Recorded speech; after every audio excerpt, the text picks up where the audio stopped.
Isang mapagpalang tanghali po kina Kuya Bal, kina Ate Ed ng Kalingap Rob at sa buong team ng Kalingap.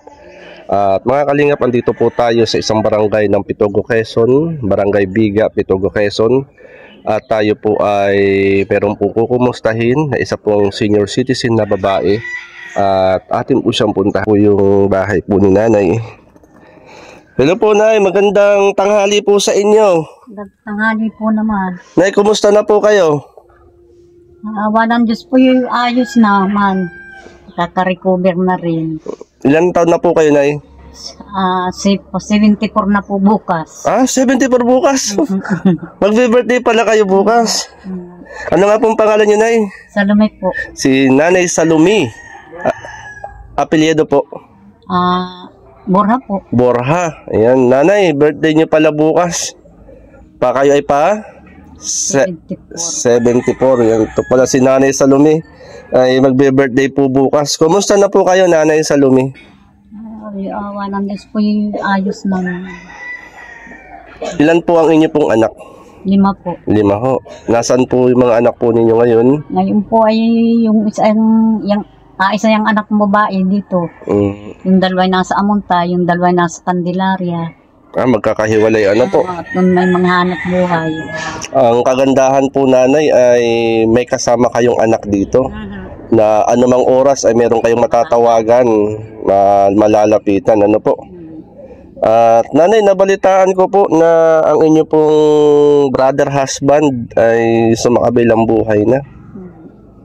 Na kalilibing lang ho, Nanay. Noong Sabado. Noong Sabado. At condolence po, Nanay, ano po.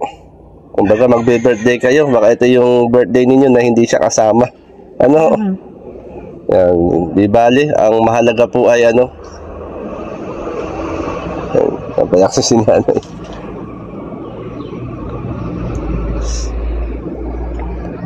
Kumbaga, Nanay, sariwa pa ano ho. Ano pong kinamatay ng inyo pong mister? Yung po ay may asma. May asma po. Nagka-asma po yun. Ilang taon na po siyang nagkaroon ng asma? Bali, 22 anyos po yung gayon. Kaya di ngayon na lang pari ko po yung mga 4 na buwang lumaba na lumaba. Gano'n siguro nagtaglamig, gayon. Ilang taon po kayong nagsama bilang mag-asawa? Bali, po ay ilan na nga baga? Hindi 50. Nasa 50 plus o. Kasi kayo ay bukas ay 74 na. Ilang taon na kayo nung kayo nag-asawa? Ako po 19. 19? Siya po ay 18. Mas bata si tatay sa inyo ng 1 taon. Yun po pala, ano ho. Na bata pa nag-asawa si Nanay. Ibig sabihin ay nasa 50 years na kayong nagsasama. Naka na kayo? Tawag doon, golden. Nakapag-golden na po. Golden anniversary, wedding anniversary, ano ho. Bali dito kayo tumutuloy, Nanay, dito sa inyong tinutuluyan po. Kung kami galing sa Candelaria ay dito na ako nung nagtira. Medyo nga po kami nagiging masasakti na. Para yung matanda na, ikakoy yung kalapit namin aming isang anak ng babae nag-aasikaso sa amin. Nag-iisang babae po? Tapos puro lalaki na ho? Kaya kami ay na dito. Unika iha pala ang inyong anak dito? Unika iha. Unika iha, nahirapan. Gaabyad.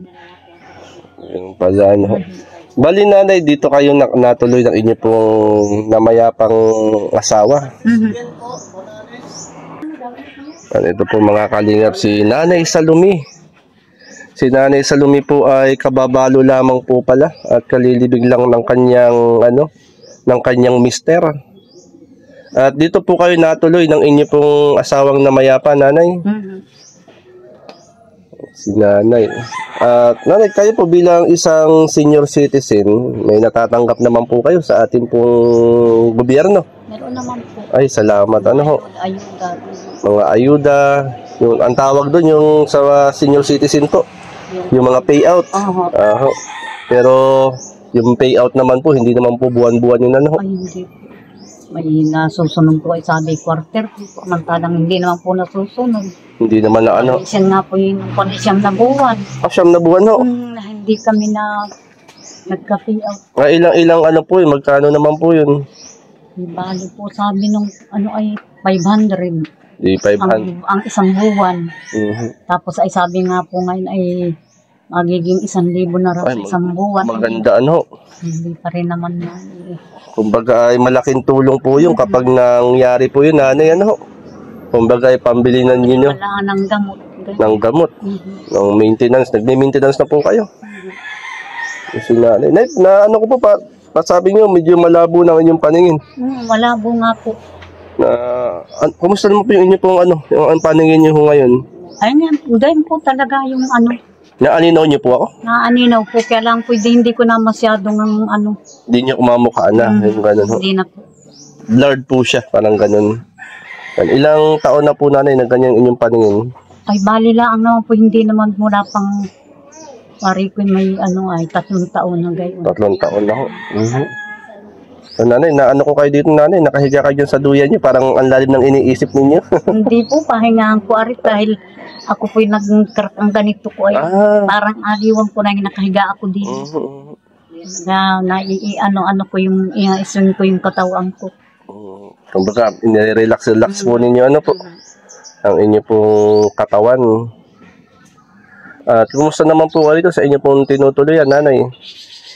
Ayos naman po. Hindi naman po. Kumbaga, andyan naman po ang inyong anak na sumusuporta naman sa inyo, ano po. Yun po ang kagandahan kapag malapit yung anak na anytime pwede kayong tumawag, ano, na siyempre, ito na yung pagkakataon na yung mga anak ay bumabawi sa mga magulang. Pagka ang tawag na lang po niyan ay parito naman yung mga iba kong anak. Dating naman dito pagkailangan. Nga lang po, kayo ay naninibago ngayon, ano? Kakainit nga po. Naninibago kayo sa kapag ang mister ninyo ay kalilibing lang pala.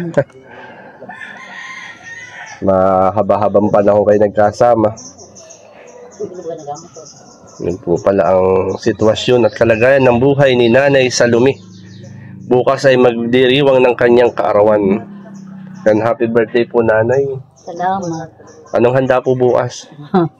Kahit wala. Birthday ni Nanay, 74 years old. Sabi nga, ano, biyaya Nanay, yung edad, ano. Basta Nanay, wag na lang isipin yung mga problema, mga pagsubok, ipagkatiwala lang natin kay Lord ang mga problema natin, ano. Atin ay lilipas din yan. Lilipas din ang problema. Pag wala daw pong problema, hindi nagiging matatag. Ayun, galing ano. Pag walang problema ay hindi nagiging matatag. At maganda rin na hayaan natin yung problema ang mamblema sa atin. Kasi kung iisipin natin ang problema, Nanay, tayo ang mahihirapan. Ano? Ang ating isipan, ang ating buhay sa araw-araw. Yun po yung bagay na kung saan ay masabi nga ninyo magpapatatag sa atin. Yan ay, kung buhay pa ang mister nyo ngayon, ano ang gusto nyo sabihin sa kanya? Ay sana naman nga yung kahit kayo nagkasakit ng gayon, napapag-anuhan ko rin yung kanyang sakit, naaabyad ko siya, naasikaso. Kahit gayon kami ay ganito ang buhay. Awa ng Diyos ay nabibigyan siya ng sapat na pangangailangan. Gamot. Unang gamot. Ang tagal nagagamot. Kumbaga ay nakita rin yung hirap ng inyong ng inyong mister, ano. Kahit naman gayon, naasikaso namin mag-iina. Hindi namin siya napabayaan. Tagal nang may sakit. Ano niyo, kumbaga ay naihatid sa huling hantungan ng may maayos ano. Ayan po pala. Sa kayo nahiga dyan, Nanay? Sige. Duyan po. Hindi naman. Tapos ako din nagkapag sa gabi. Pag gabi ho dyan, nahiga. Pinagawa nga ako ng bahay niya mga ina. Nahirap na doon sa malayo. Abutin kami, hindi naman kami tagaron. Saan po? Doon sa Sariaya. Sa Riyaya ho. Hindi kami tagaron. Ang hirap baga naman kung isang nimboy, doon kami abutin ng pagkakasakit. Ay, sabi ko, kita umuwi na muna ng Pitugo. At para kaya yun ang gaasikaso sa aking anak na babae. Mahirap po pati kapag malayo po sa pamilya. Kaya kami ay dito. Nanay, kayo ay magpakatatag kayo, nanay. Nanay, pwede ka bang ipanalangin? Tayo manalangin. Sige, nanay, upo na lang kayo. Tayo po manalangin. O Lord God, akin pong dinadalangin sa iyo si Nanay Salome na batid mo po, Lord, ang laman ng kanyang puso't isipan, ang lungkot sa paglisan ng kanyang asawa. Dalayan ko po, Panginoon, bigyan mo po siya ng kalakasan, ng katatagan. Lord, ang lungkot at pagdadalamhati, Panginoon, ay paltan mo po ng kalakasan, ng kagalakan, ng katatagan na nagmumula sa iyo. Maraming salamat, Lord, sa maraming taon na nakasama niya ang kanyang asawa. At salamat po, Panginoon, at maging sa kaarawan niya bukas, ikaw po ang magpala, Panginoon, sa kanyang mga anak, apo't mga mahal sa buhay, ikaw po ang siyang magpala. Maraming salamat po sa buhay ni Nanay Salome. In Jesus' name, Amen. Yan, Nanay Salome, happy birthday po, Nanay. Ano po? Maligayang kaarawan kay Nanay Salome. Yan, teka lang, Nanay, pa-birthdayan ko na kayo. Yan. Nanay, happy birthday, Nanay, pang merienda. Yan. Naiga rin po, Nanay, pambili ng tinapay, pambili ng soft drinks. At ito pa, Nanay, kung anong gusto nyong bilhin. Pasensya na kayo, Nanay. Pa-birthday ko lang po sa inyo po yan. Tama-tama pala, birthday nyo po pala bukas. Ano po? Na kayo po ay magpakatatag. Ano ho? Andiyan po ang inyong mga anak na kung saan po ay handang umalalay at umagapay po sa inyo. Yan, Nanay Salome, happy birthday po. Yan, salamat po, Nanay. God bless po sa inyo. God bless po, Nanay. Happy birthday po.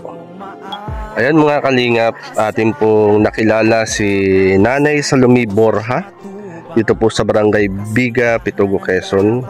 Siya po pala ay kaarawan po pala niya po bukas. Kalilibing lang ng kanyang asawa nitong nagdaang Sabado. At salamat na bisita rin natin si Nanay Salome. At tayo po ay nakapagbigay din naman ng konting ayuda o tulong po kay Nanay Salome. Yan, mga kalingap, marami pong salamat. At syempre, suportahan natin Bal Santos Matubang, Ate Edna Vlogs at Kalingap Rob. At pasuporta rin po yung mga kasama ko dito sa Gumanga, Quezon. Sina Kalingap Lydia, Bilyones Mix Vlog, Ross Oralde Mix Vlog. At kasama rin po natin sina Aldios Eagle, Kalingap, Catherine Official, at Mara 77 Vlogs. At ang inyong lingkod, J. Morelo Vlogs po. Marami pong salamat, mga Kalingap. Mabuhay ang Team Kalingap. God bless, mga Kalingap. Malayo man ay malalapitan, nakahanda lumapag sa iyong destinasyon. Ganyan si Kuya Bal,